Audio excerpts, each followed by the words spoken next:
Monsieur le Président. Monsieur le Premier ministre, vous nous avez présenté un programme bien mielleux. Mais laissez-moi vous dire que nous ne nous attendons pas à sa réalisation. Connaissez-vous cette expression qui, parlant de quelqu'un qui est connu pour ne jamais lier l'acte à la parole, on dit ce qu'il est parle si fort qu'on n'entend pas ce qu'il dit.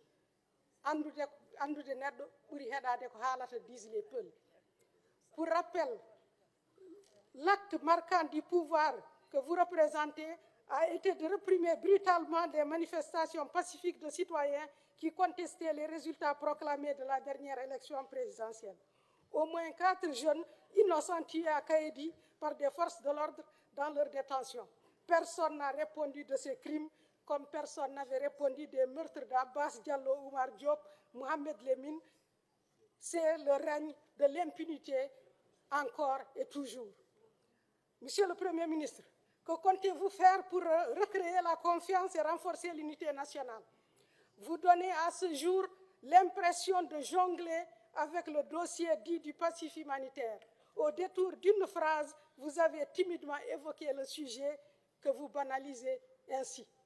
Monsieur le Premier ministre, les pratiques discriminatoires persistent tous les jours et dans tous les secteurs, y compris dans la composition de l'affiche de votre gouvernement. Des compatriotes wolofs bien inspirés ont, par image, placé une chaise vide dans votre salle du Conseil des ministres, matérialisant ainsi leur exclusion qui tend à se perpétuer.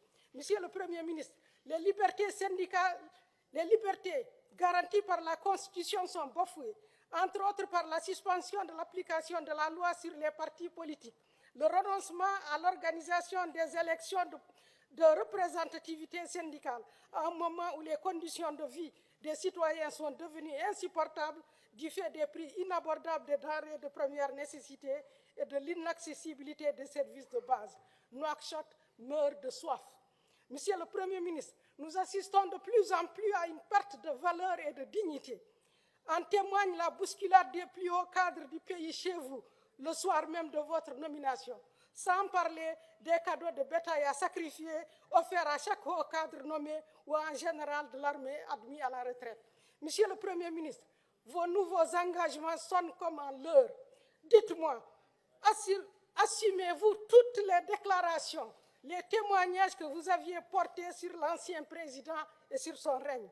Quelle que soit votre réponse, Monsieur le Premier ministre, vous ne méritez pas la confiance des représentants du peuple pour avoir joué un rôle clé dans cette période pour le moins décriée.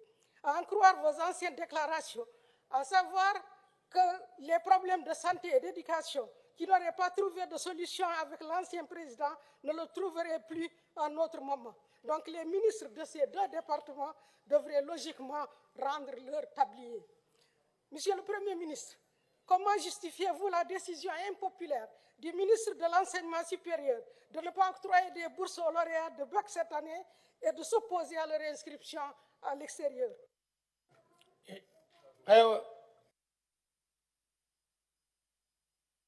Moi, mes 4 minutes, je reprends. Pourquoi? Toi, tu as dit tout ce que tu veux dire. Tu as 1 minute, tu n'as qu'à la prendre rapidement.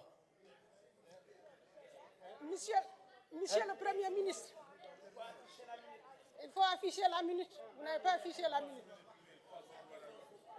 Attends l'affichage. Attends. C'est quoi ça? C'est celui qui appuie la main.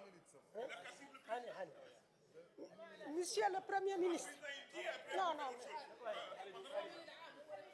Taisez-vous. Non, les gens me perturbent, monsieur. Je n'ai pas commencé encore.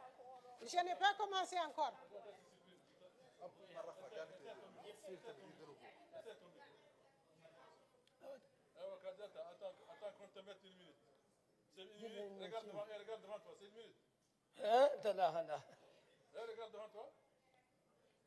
Monsieur le Premier ministre, comment justifiez-vous la décision impopulaire du ministre de l'Enseignement supérieur de ne pas octroyer des bourses aux lauréats de cette année et de s'opposer à leur inscription à l'extérieur? Je me demande à quoi peut-on s'attendre d'un mandat qui, dit-on, est pour les jeunes et par les jeunes. Alhamdulillah, les femmes ont été les grandes oubliées. Monsieur le Premier ministre, vous reprenez le slogan de lutte contre la gabegie. En quoi pourrait-il être différent de celui que vous avez lancé au cours de la décennie 2008-2018? Quel est votre commentaire sur les révélations faites sur les biens immobiliers énormes acquis par des Mauritaniens dans les principales villes marocaines et à Las Palmas? Monsieur le Premier ministre, une enquête faite par des journaux occidentaux importants, relayée par le site Al-Akhbar Info, fait état d'un financement européen en faveur de certains pays, dont la Mauritanie, pour permettre le transport et l'abandon de migrants noirs en plein Sahara. Votre réaction? Monsieur le Premier ministre, je ne peux pas terminer sans